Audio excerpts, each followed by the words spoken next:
Eu pedi que o pastor Hélio, pode chegar aqui? Eu pedi que o pastor Adolfo ficasse aqui, que eu quero dar um testemunho. Sabe, quando você fica ouvindo uma pessoa falar com autoridade, em 1990 eu estava no 3º ano de teologia, e um dia entrei no banheiro do dormitório masculino, e vi um garoto, humilde, simples, da Bolívia, limpando o banheiro que eu usava. Aquilo nunca esqueci. Eu era um colportor, então eu trabalhava nas férias, vendendo livro, enquanto ele trabalhava como, chamava-se no passado, industriário, bolsista. Hoje é um pós-doutor. E é emocionante, pastor Adolfo, vê-lo hoje, saber o que Deus fez na sua vida, na Janete, sua esposa, na vida de Janete, sua esposa, suas filhas. Você tem autoridade para falar, porque você é um cristão, um homem de Deus. Ele dá estudo bíblico, ele tem classe bíblica, ele tem pequeno grupo, ele vive o que prega. Muito obrigado pela maneira como você conduz a sua vida e tem nos ajudado aqui como igreja, dando direcionamento. Obrigado. Eu queria dar esse testemunho, porque o testemunho de uma vida, a White diz, o testemunho da nossa própria experiência. E nós vamos entrar direto com o pastor Hélio,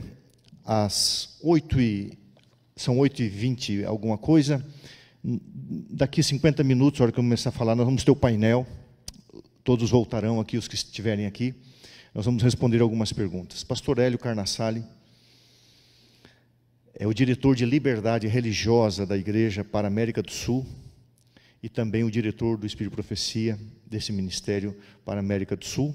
Foi diretor dessa instituição por 8 anos, um homem de Deus, também uma vida ilibada, um homem de caráter. Pastor, tenho a alegria de receber o senhor aqui. Que Deus use. Muito obrigado. Amém, pastor Gilson, muito obrigado. Estava pensando, momentos antes, eu já fui pastoreado por muitos homens de Deus, gente querida, mas teve um pastor, e justamente o pastor desta igreja, na fase final da faculdade de teologia que eu cursei aqui, de 77 a 80. Pastor Ézer Giroto. Esse homem era capaz de assumir o púlpito e pregar no máximo 20 minutos. E fazia um sermão maravilhoso, não porque fosse curto, mas porque ele conseguia a mensagem. Eu pedi que o senhor me desse uma porçãozinha do espírito do Ézer Giroto, para ver se eu consigo falar menos de 50 minutos e transmitir toda a mensagem que foi preparada e que eu tenho certeza, como fomos já muito abençoados desde o início, por todas as apresentações, e eu estava vendo que beleza, como Deus usa talentos diferentes, capacidades, competências diferentes, para poder falar ao nosso coração, e eu espero que esta mensagem também fale ao seu coração. Pastor Adolfo já fez uma referência ao meu tema, eu dei como título, o papel do dom profético na construção da identidade adventista. E estamos, como sabemos, às vésperas de completar 176 anos do conhecido grande desapontamento que ocorreu em 22 de outubro de 1844. E nessa apresentação nós vamos viajar no tempo e retornar ao início do movimento adventista e lembrar que nossa igreja não surgiu do nada, não surgiu no vácuo, não apareceu por acaso, nem foi estabelecida por vontade humana, independentemente da vontade de Deus. Veremos como Deus guiou o surgimento dos adventistas do 7º dia e que influência teve sobre eles a manifestação moderna do dom profético, conforme identificado na vida, ministério e obra de Ellen White, a quem reconhecemos como cofundadora, mensageira e profetisa desta igreja. Esta mensagem vai combinar Bíblia, história e citações do Espírito de Profecia. E eu inicio convidando a todos para que possamos ter uma oração, curve sua fronte e vamos orar. Pai querido, assim como o Senhor tem estado conosco ao longo desta maratona espiritual, continues conosco, bom Pai. Dá-nos vigor físico, intelectual e espiritual para acompanharmos a parte final desta maratona e que por meio do Teu Santo Espírito sejamos todos iluminados a uma compreensão mais ampla da Tua vontade para a Tua igreja e para cada um de nós. É minha prece em nome do Senhor Jesus. Amém. Quero convidá-los à leitura de Oséias, capítulo 12, versículo 13.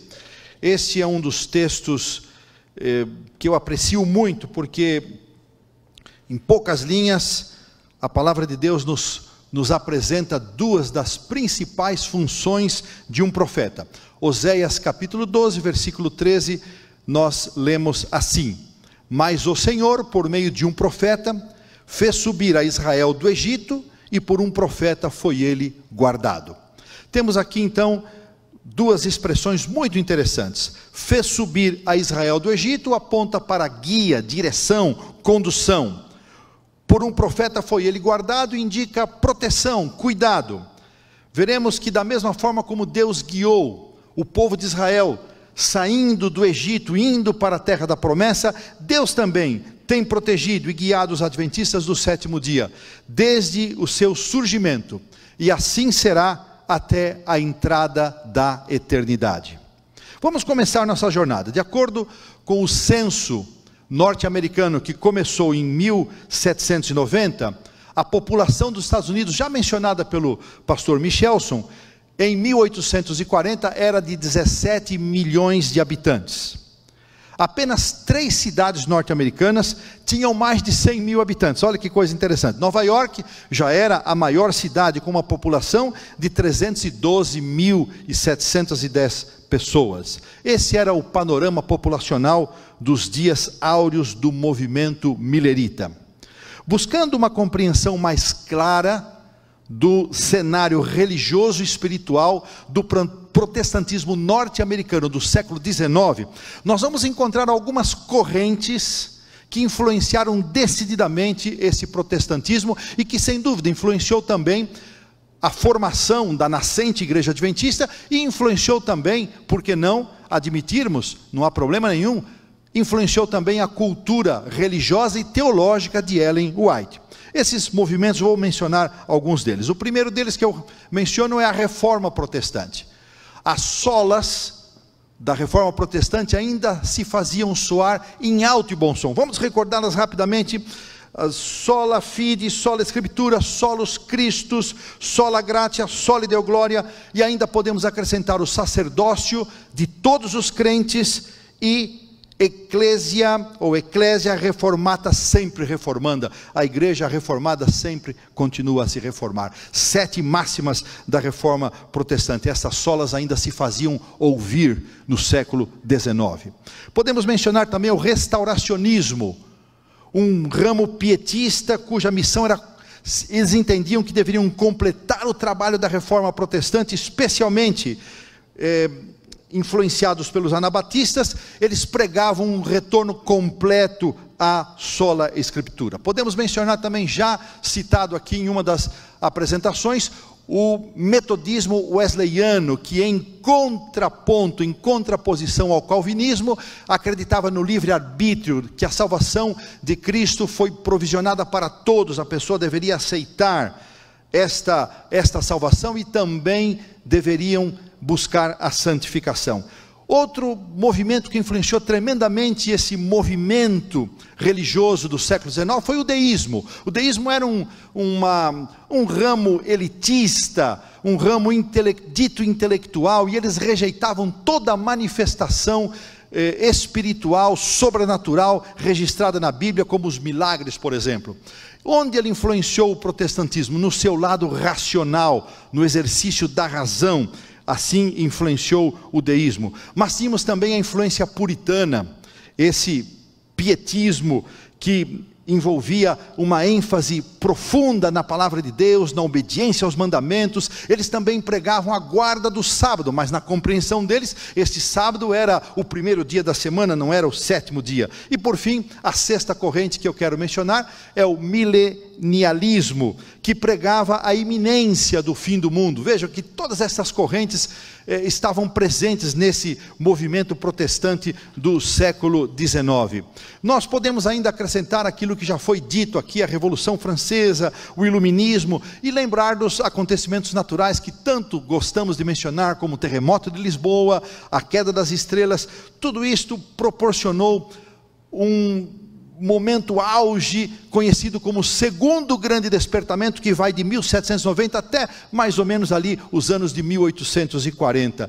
Este segundo grande despertamento, ele assistiu o surgimento das sociedades bíblicas, ele assistiu o surgimento dos movimentos reformadores, ele viu um entusiasmo missionário que, no dizer de alguns autores, jamais havia sido contemplado. Este é o cenário do surgimento do movimento millerita e do surgimento da Igreja Adventista.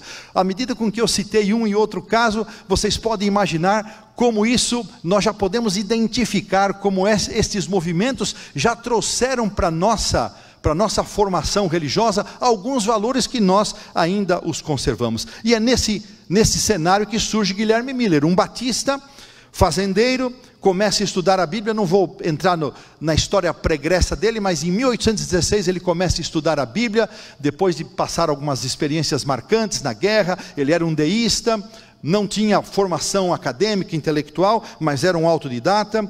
E em 1818, 2 anos depois que ele começa a estudar a Bíblia, apenas auxiliado por uma concordância, ele já tinha convicções que Cristo voltaria em mais ou menos 25 anos, por volta aí de 1843. A princípio, ele compartilhou suas convicções apenas com familiares, pessoas mais próximas, mas em 1831, ele orou a Deus, dizendo que se ele fosse convidado, ele sairia para pregar. Mais ou menos meia hora depois que ele fez essa oração, chegou à sua fazenda o seu sobrinho Irving, que morava a 26 quilômetros de distância. E ele chega com um convite do seu pai, para que Guilherme Miller pregasse na igreja deles. Ele esbravejou com Deus, reclamou, mas ele atendeu. Obviamente, se meia hora depois da oração de Miller chega o sobrinho saiu antes, Deus já estava dirigindo todas as coisas. Estima-se que Miller tenha pregado 3.200 sermões sobre a volta de Cristo ao longo de 13 anos, o que dá uma média mais ou menos de 50 sermões por ano. Não sei se Luiz Gonçalves já bateu esse recorde, mas é difícil, o nosso querido evangelista da divisão sul-americana. Ora, depois de conhecer Josué Himes em 1839, Miller, que pregava apenas em pequenas cidades, pequenas igrejas, esse movimento ganha um salto, e Himes leva Miller para grandes cidades, para pregar em grandes igrejas, e também inicia um processo de publicações. As literaturas fizeram parte importantíssima, estratégica, na expansão do movimento millerita. E também um dado que já foi mencionado, estima-se que 1 milhão de pessoas escutaram a pregação de Miller de alguma forma, ou ouvindo os muitos pregadores milleritas, ou sendo alcançados por alguma literatura. Isso corresponde, vejam que coisa interessante, a apenas 6% da população norte-americana, sem contar o que acontecia na América do Sul e na Europa. E também estima-se que os números não são precisos porque não havia uma estatística correta, mas fala-se que de 50 mil a 100 mil pessoas, esses não são dados somente adventistas, a literatura, autores que estudam as religiões norte-americanas e o movimento religioso confirmam isso. Cito aqui Robert Bosch, por exemplo, que é um clássico, é um referencial acadêmico para quem estuda o movimento religioso. Ele reconhece esse movimento millerita e ele mesmo afirma que cerca de 100 mil pessoas esperaram a volta de Cristo. Eu estou falando de 0,6% da população norte-americana. Interessante que Ellen White expressou grande respeito e carinho por Miller, e ela reputa àqueles que estavam perto dele todas as culpas para o que aconteceu com ele depois de 1844. Mas ela escreveu o seguinte, o mais importante, Primeiros Escritos, página 258. Anjos de Deus vigiam o precioso pó desse servo de Deus, e ele ressurgirá ao som da última trombeta. Os primeiros cálculos milleritas indicavam que a volta de Jesus ocorreria em algum dia entre 21 de março de 1843 e 21 de março de 1844. Eles não haviam estabelecido um dia específico. Esse período ficou conhecido como o ano do fim. Embora essa previsão inicial não tenha se cumprido, ela pouco abalou a pregação e o movimento milerita.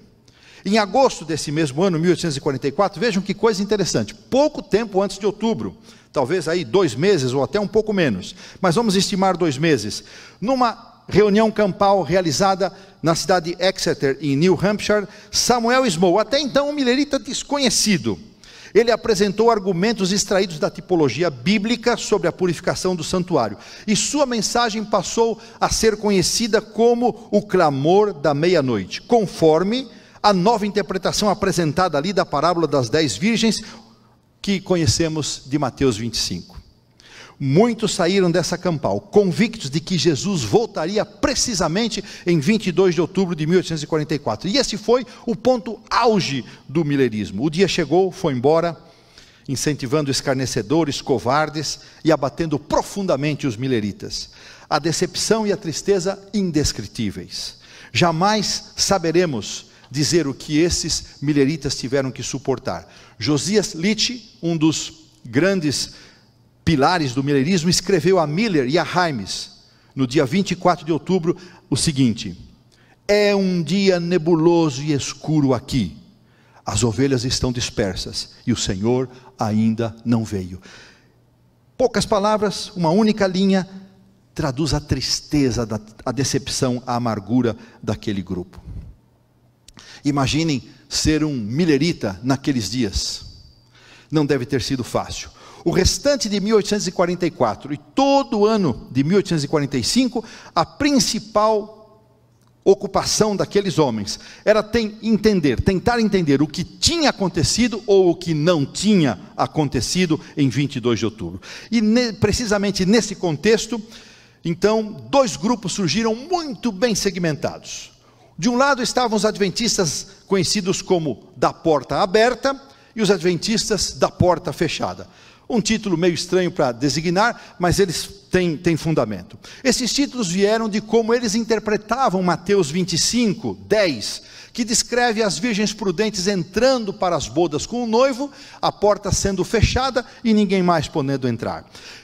O que acreditavam os adventistas da porta aberta? Eles adotaram a ideia de que estavam certos, os mileritas estavam certos quanto ao evento da volta de Cristo, mas criam que algum problema havia acontecido com os cálculos, estava errado, e este acontecimento jamais poderia ter sido marcado para 22 de outubro, acreditavam no evento da volta de Cristo, mas acreditavam que os cálculos estavam errados, seguiram marcando novas datas para a volta de Cristo. Do outro lado estavam os adventistas da porta fechada, eles seguiram crendo firmemente que algo havia acontecido em 22 de outubro, tinham convicção plena, acreditavam que os cálculos proféticos de Miller e os seus companheiros estavam corretos, mas discordavam, estes adventistas da porta fechada, discordavam quanto ao que de fato teria acontecido.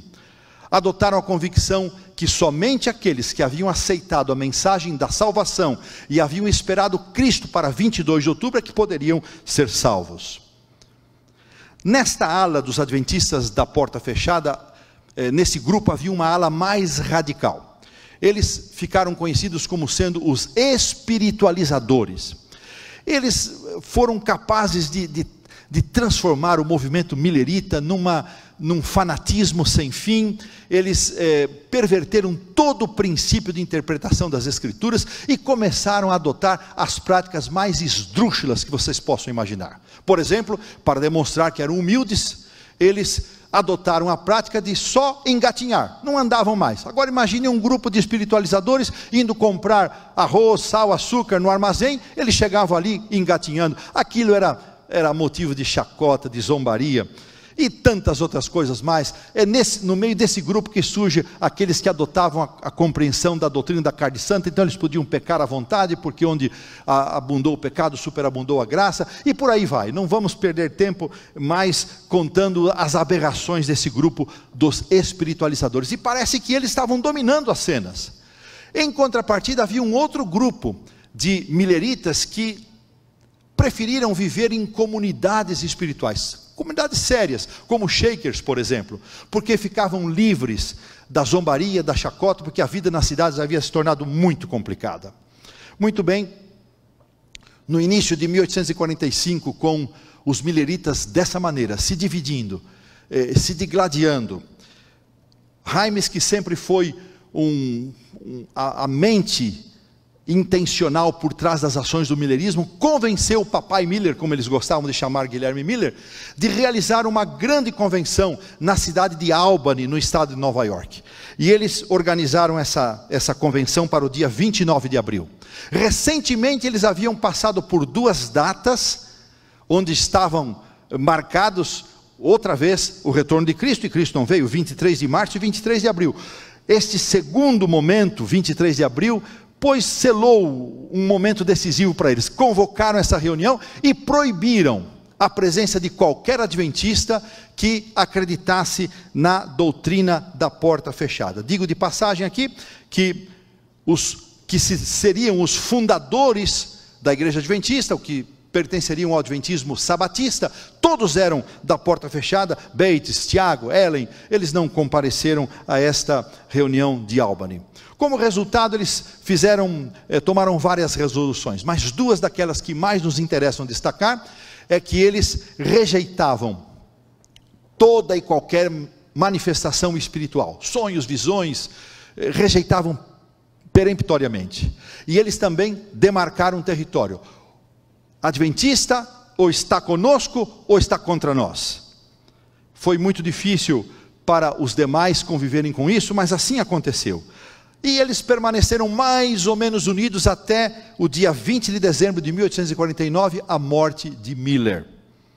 Depois disso eles se digladiaram, eles se desentenderam, e deste grupo dos adventistas, conhecido como moderados de Albany, surgiram 4 igrejas.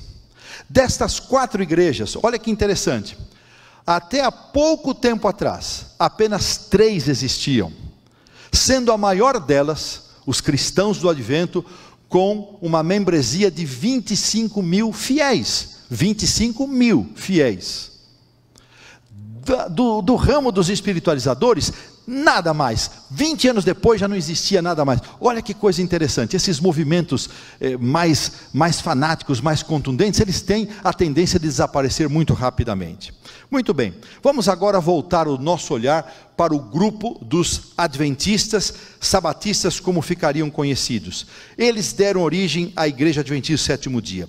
Seus 3 fundadores, Joseph Bates, Tiago White e Ellen Armour, haviam aceitado a mensagem da volta de Jesus pregada por Miller. Vamos entender um pouquinho de onde vieram esses homens. Bates e Tiago vieram da Conexão Cristã, um ramo restauracionista, aquele grupo que pregava piedade, pregava santidade, obediência. E Ellen Armour e sua família vieram do metodismo wesleyano. Para a gente ter uma ideia da família de Ellen, papai, mamãe, 8 filhos, 7 foram excluídos da igreja metodista, 2 permaneceram, e a irmã gêmea de Ellen White, não há registro que ela tenha sido batizada. Ellen escreveu o seguinte, antes de 22 de outubro, esse foi o ano mais feliz da minha vida. Ellen tinha uma expectativa da volta de Jesus, coisa impressionante. Ela continua dizendo, meu coração transbordava de alegre expectativa, mas sentia dó e ansiedade pelos que se achavam desanimados. O ano mais feliz da vida.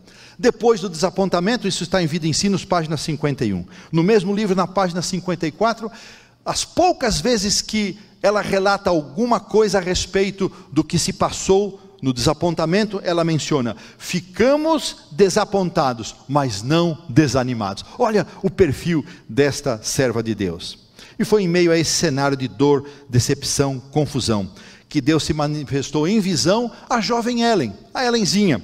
Ela havia recém-completado 17 aninhos. Imagine uma menina de 17 anos receber uma revelação de Deus.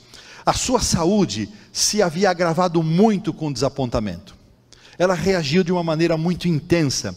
E uma amiguinha, Elizabeth Hines, um pouco mais velha do que ela, a convidou para passar uns dias na casa dela, também moradora da cidade de Portland, e ela foi passar uns dias com Elizabeth. E numa reunião, num culto de oração daquela casa, daquela família, final do mês de dezembro, seguramente na segunda quinzena, mais perto do final do ano, nessa reunião de oração, onde estavam presentes 5 irmãs. Não sabemos quem eram as outras. Ellen Armon, Elizabeth Hines e mais 3. Então, ela descreve no livro Primeiros Escritos, página 14, o que aconteceu. Enquanto eu estava orando junto ao altar da família, o Espírito Santo me sobreveio e pareceu-me estar subindo mais e mais alto da escura terra. Voltei-me para ver o povo do advento no mundo, mas não o pude achar. Então, uma voz me disse: olha novamente. E a visão continua. Se você quiser ler essa visão completa, procure nos livros Primeiros Escritos, Vida e Ensinos, Testemunhos para a Igreja, no volume 1, você vai se deliciar com o registro deste relato. Na parte introdutória do livro Primeiros Escritos, amigos e irmãos, os depositários ou fideicomissários do White Status, que tem a seu cargo a organização e a preservação do patrimônio literário e histórico de Ellen White, de nossa igreja, eles fazem a seguinte observação: nessa visão, o Senhor descreveu-lhe a jornada do povo do advento para Nova Jerusalém. E olha agora que interessante: conquanto essa visão não explicasse a razão do desapontamento, explicação essa que só podia prover da Bíblia, ela deu-lhes a certeza de que Deus os estava guiando e continuaria a guiá-los em sua peregrinação. Que coisa interessante. Essa primeira visão é tida como muito importante, e ela é mesmo. Mas há uma segunda visão, uma semana depois, e Ellen registra isso. Uma semana depois, isso está no livro Primeiros Escritos, ela recebe uma segunda visão.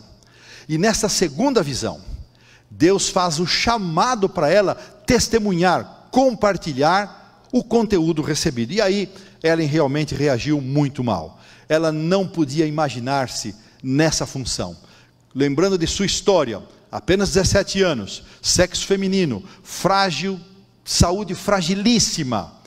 Ela não se via saindo da estrutura da sua casa, do seu lar, para testemunhar para as pessoas, e ela recusou: Senhor, eu não posso. E Deus, para confortá-la, disse o seguinte: sua vida não vai ser fácil, você vai enfrentar muitas dificuldades, muitos problemas, mas eu vou estar com você. E Ellen submeteu-se a esta guia divina. Se nós formos pensar nas condições a que Ellen foi chamada, eram extremamente difíceis. Ela teria que enfrentar oposição e desconfiança. Ela seria considerada mais uma fanática, mais uma pessoa com problemas neurológicos, afirmando possuir revelações especiais. Foi por isso, em grande parte, irmãos e amigos, que por quase 40 anos, ela teve visões em público. Estima-se que a sua última visão possa ter ocorrido em 1879 ou 1884. Há uma divergência, as duas datas aparecem nos registros. Mas isso é detalhe. Por muito tempo ela continuou tendo as visões em públicos. Por quê? Porque Deus queria confirmar que aquela reação, aquele dom era um dom sobrenatural dado por Deus. Ela aceitou o chamado e começou a aproveitar todas as oportunidades. Olha que interessante, ela começou a aproveitar uma viagem aqui, uma viagem lá, e numa dessas viagens, ela conheceu um rapaz, o jovem ministro Tiago White. Curioso, os dois pensavam em não se casar. Não podemos chamá-los de celibatários, mas imaginavam que não deveriam se casar pela proximidade da volta de Cristo. Esse é um aspecto interessante. Nossa igreja nasceu, irmãos, mesmo nesse início, ainda sem muitas definições, com a clara perspectiva de que em breve o Senhor Jesus voltaria. Eles reafirmavam isso a cada pouco. E Tiago começou a acompanhar Ellen, e a colega que sempre acompanhava não era a mesma pessoa, às vezes uma irmã, às vezes uma amiga, e ele começou a ter profundas convicções a respeito da veracidade, da autenticidade do dom de Ellen White. E o povo, sabe como é o povo, né, irmãos? O povo comenta, né? O povo comenta. A língua do povo não era fácil desde aquele tempo e muito antes. E ela disse: olha, o povo vai começar a comentar. E aí Tiago e Ellen, de uma amizade, a coisa evoluiu, e eles se casaram em 26 de novembro de 1846, numa cerimônia muito simples, muito singela, na cidade de Portland. Muito bem. Bates, Tiago e Ellen estavam entre aqueles, como já mencionei, que acreditavam na doutrina da porta fechada. Para eles, só seriam salvos aqueles que haviam aceitado a mensagem de salvação e esperaram a volta de Cristo para 22 de outubro. Eles não foram a Albany e eles preferiram buscar na Bíblia as razões pelas quais Jesus não havia voltado. Eram poucos, pobres, estavam isolados numa grande área geográfica, o nordeste americano e o centro dos Estados Unidos, mais a parte do norte, e eles não tinham meios de comunicação. As comunicações precárias daquele meio de século XIX, quando muito, alguma correspondência, algum jornal chegava ali para eles, trazendo alguma notícia. E eles concordavam com os espiritualizadores quanto a que algo havia acontecido, mas rejeitavam completamente a noção de uma volta espiritual. Eles acreditavam na volta literal, pré-milenar do Senhor Jesus Cristo.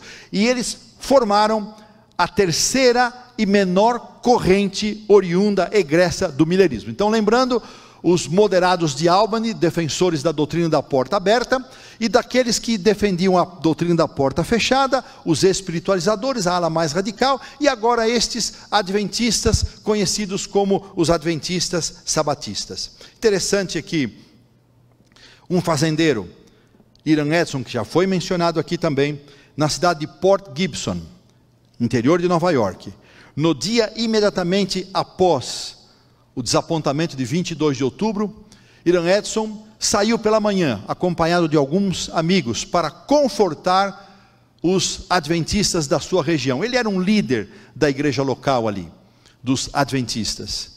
E ao atravessar um campo de milho, um milharal, e aqui então pode haver uma ou outra discussão, o que é que ele teve, se ele teve uma visão, uma iluminação espiritual, esse detalhe não é o que importa. O que importa é que ele teve uma compreensão clara de que este movimento do 22 de outubro não dizia respeito da purificação do santuário, não dizia respeito nem à terra, nem à igreja, mas dizia respeito ao santuário celestial, utilizando-se da tipologia bíblica do santuário do povo de Israel. Olha que coisa interessante. Eles começam a estudar, eram 3 pessoas, Owen, Crozier, Dr. Hahn, cujo primeiro nome não sabemos, apenas as iniciais, F.B. Hahn, e Hiram Edson, e eles estudam profundamente este tema. E Crozier foi convencido pelos outros 2 a escrever suas convicções.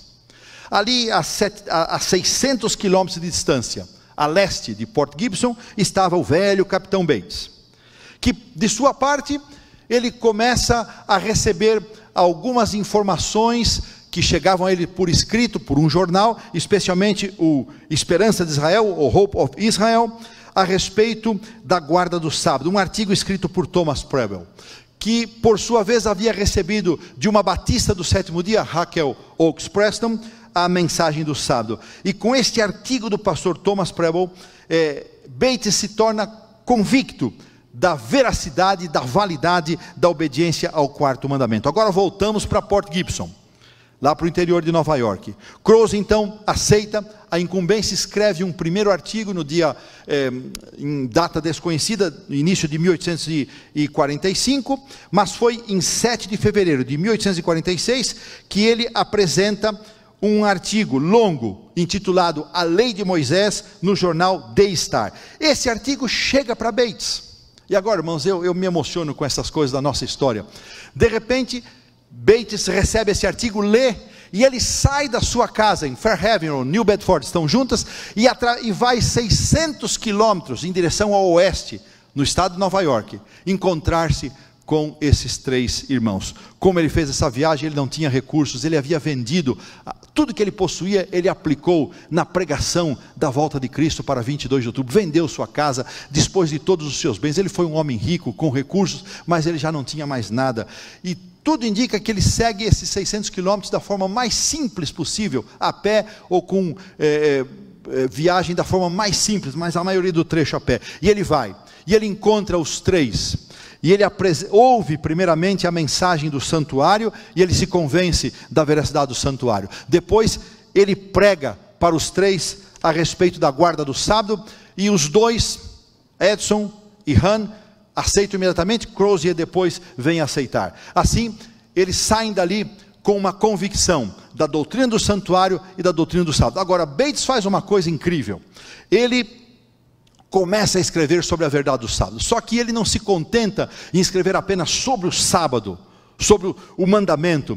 Ele faz algo maravilhoso. Ele reúne na sua teologia argumentos que integravam a doutrina do santuário celestial, a volta de Cristo e o sábado, baseado na perspectiva escatológica de Apocalipse 11 a 14. Por isso Bates é considerado o primeiro teólogo adventista, por essa capacidade de juntar esses três elementos, essas três verdades: santuário, volta de Cristo, sábado, e acrescentar ainda a perspectiva escatológica. Quando Bates, Tiago e Ellen se conheceram, muito interessante isso, Ellen não se simpatizou com Bates. Se esse velho só fala no sábado, ela não gostou, ele só falava nesse assunto, e ele também não acreditou na autenticidade das visões dela. Olha que situação, esses são os três fundadores da igreja. Depois do casamento de Tiago e Ellen, isso foi antes deles se casarem em agosto de 1846, depois do casamento, Bates escreveu um artigo intitulado O Sábado do Sétimo Dia, um Sinal Perpétuo. O título é mais longo, mas eu fico só aqui, que é suficiente para a gente identificar. E então Tiago e Ellen, recém-casados, eles estudam e pesam as evidências bíblicas deste artigo, e eles se convencem da guarda do sábado. Pouco depois, isso foi talvez setembro, a gente não tem a data certa, pouco depois, em novembro, Bates se convenceu da autenticidade do dom profético dado a Ellen. Foi numa reunião na cidade de Topsham, no Maine, estado de Ellen White, e ela foi tomada em visão. E nessa visão, ela descrevia planetas que ela estava visitando.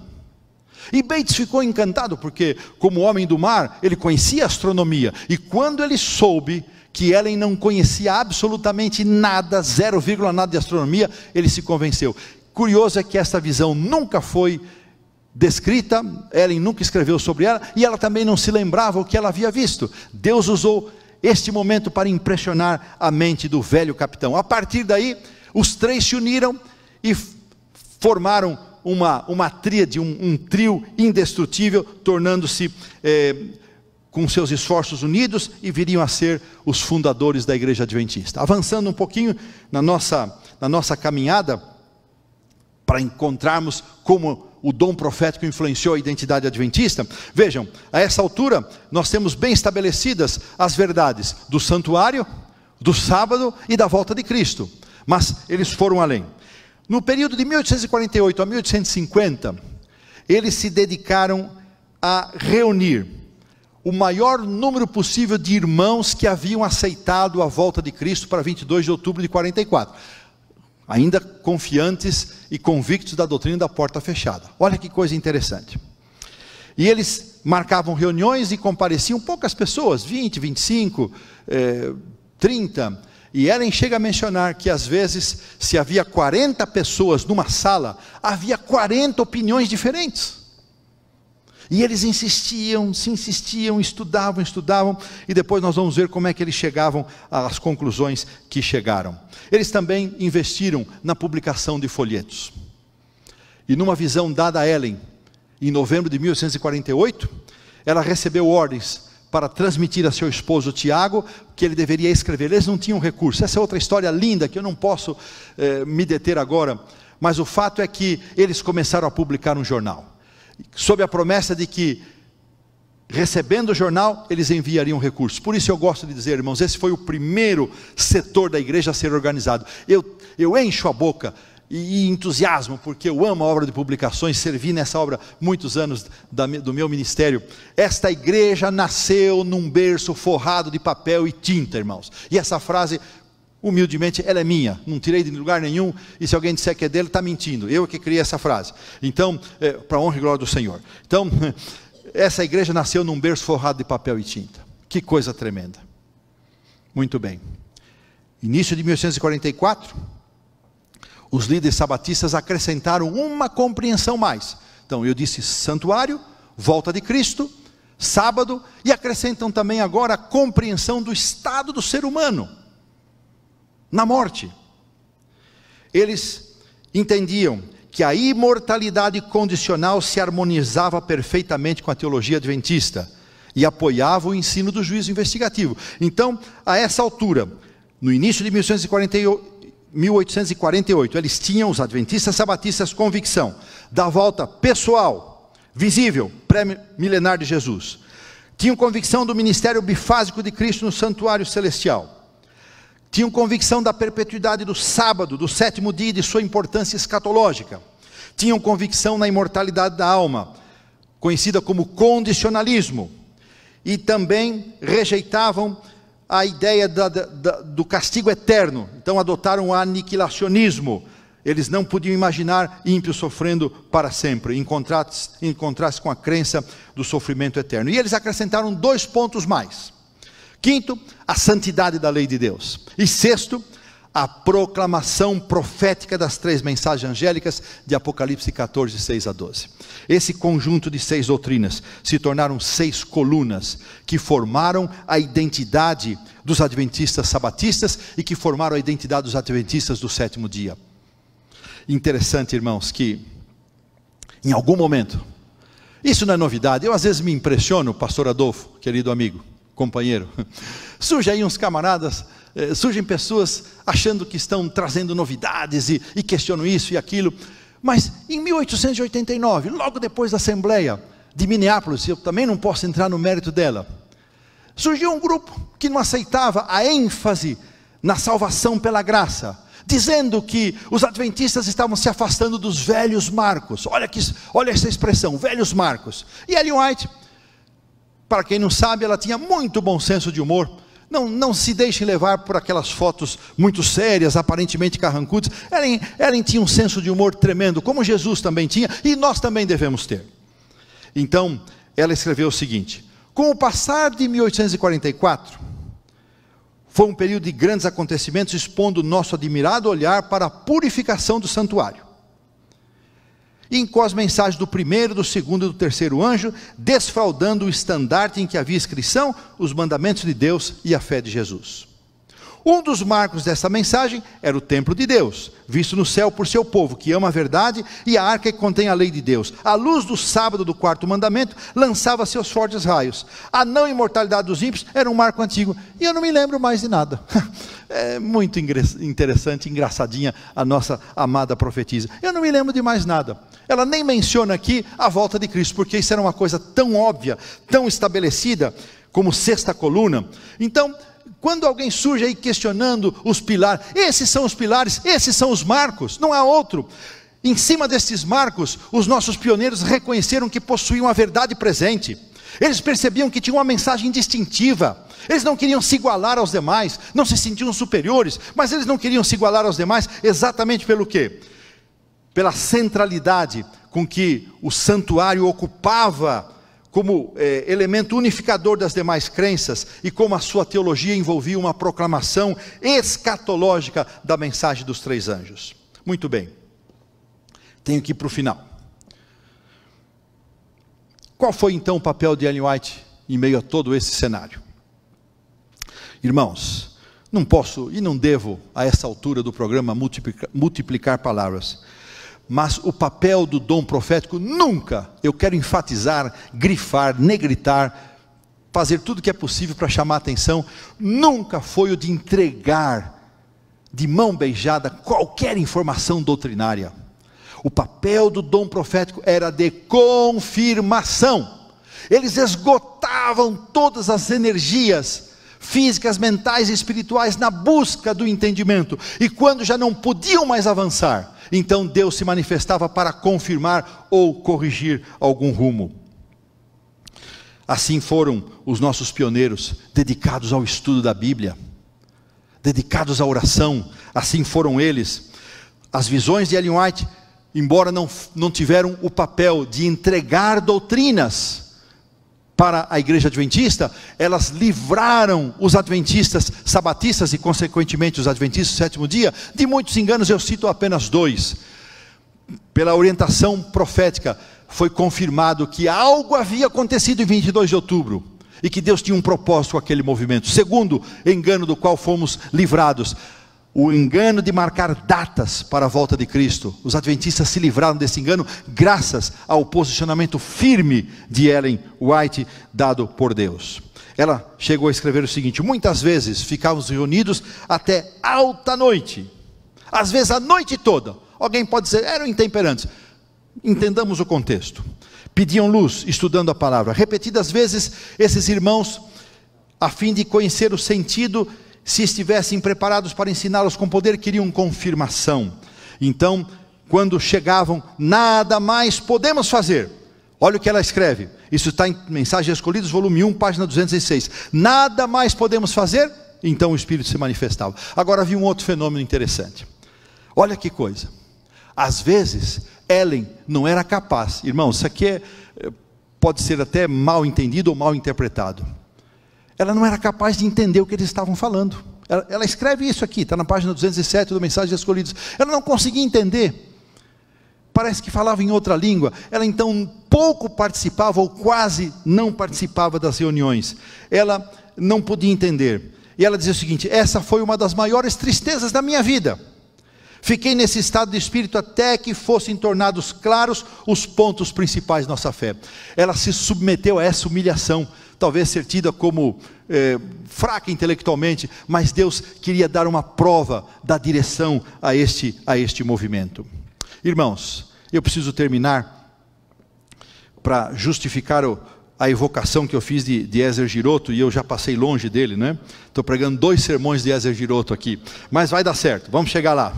Então, este movimento, irmãos, 176 anos mais tarde, o menor grupo egresso do movimento milerita, de longe, tornou-se o maior e mais bem sucedido, com cerca de 22 milhões de membros ao redor do mundo. Lembra-se de quantos membros tem a outra denominação? Eu disse 25 mil, nós estamos falando em 22 milhões. Agora, por quê?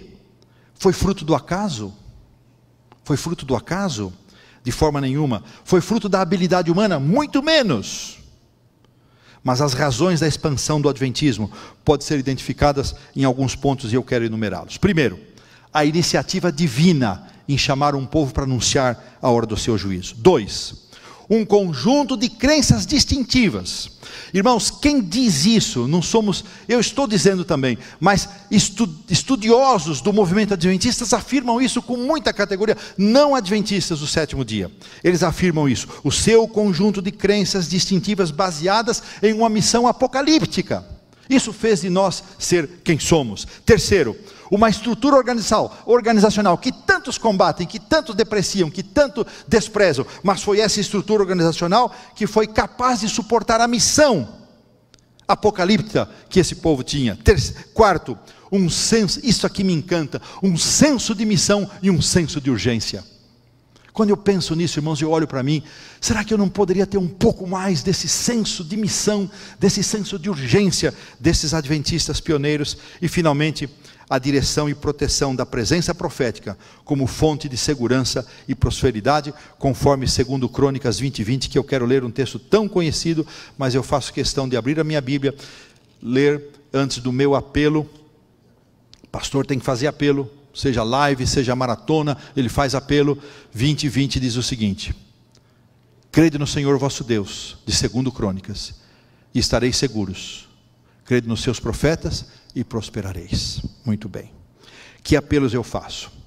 Eu não sei se aqui neste templo há alguém que não seja batizado, membro batizado na igreja adventista.